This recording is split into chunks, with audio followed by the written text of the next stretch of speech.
Sir ಈಗ ನೀವು ಮನವಿ ಕೊಟ್ಟಿದ್ದೀರಾ, ದೂರು ಕೊಟ್ಟಿದ್ದೀರಾ ಸರ್ ಪರಮೇಶ್ವರ್? ಇದು ನಾನು ವಿಧಾನಸಭೆಯಲ್ಲಿ ಚರ್ಚೆ ಹಿನ್ನೆಲೆಯಲ್ಲಿ ಏನನ್ನ ಅಲ್ಲಿ ನಡೆದಿದೆ ಅದಕ್ಕೆ ಪೂರಕವಾಗಿ ಕೊಟ್ಟಿದ್ದೀನಿ ಅಷ್ಟೇ. ಯಾವ್ದಾದ್ರು ಒಂದು ಕ್ರೈಮ್ ನಡೆದಾಗ ನಾವು ಪೊಲೀಸ್ ಸ್ಟೇಷನ್ಗೆ ಹೋಗೋದು ಅದು ಸಾಮಾನ್ಯವಾಗಿ ಅದು ಕೊಡ್ತೀವಿ ಕಂಪ್ಲೇಂಟ್. ಬಟ್ ನೀವು ಗೃಹ ಸಚಿವರಿಗೆ ಒಂದು ಮನವಿ ಕೊಡೋದಕ್ಕೆ ರೀಸನ್ ಏನು ಸರ್?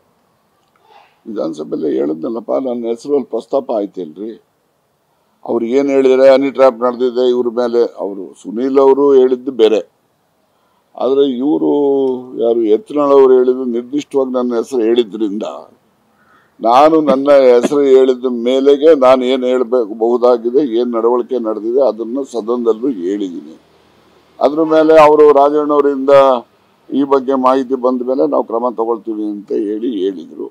ಈ ಮಧ್ಯೆ ಮಾಹಿತಿ ಕೊಡ್ಲಿಕ್ಕೆ ಅಂದ್ರೆ ಈ ಅರ್ಜಿ ಕೊಡ್ಲಿಕ್ಕೆ ಈಗ ಒಂದು 3-4 ದಿವಸ ಡಿಲೇ ಆಗಿದೆ. ಅದಕ್ಕೋಸ್ಕರ ಆಯ್ತು ಬಿಡ್ರಪ್ಪ, ಆಯ್ತು ಅದೆಲ್ಲ ಬರ್ದಿದ್ದಾರೆ, ಸಾಕು ಎಲ್ಲ ಬರ್ದಿದ್ದಾರೆ. ಕೆಪಿಸಿಸಿ ಅಧ್ಯಕ್ಷರನ್ನ ಭೇಟಿ ಆಗಿದ್ರು ಸರ್, ಸಿಎಂ ಭೇಟಿ ಆಗಿದ್ರೆ ಕೆಪಿಸಿಸಿ ಅಧ್ಯಕ್ಷರು ಈ ವಿಚಾರ ಬಗ್ಗೆ ಭೇಟಿ ಮಾಡಿದ್ದಾರೆ. ನಾನು ಕೇಳಿ ಸಿಎಂ ಹತ್ರ ಭೇಟಿ ಮಾಡಿದ್ರು ಕೂಡ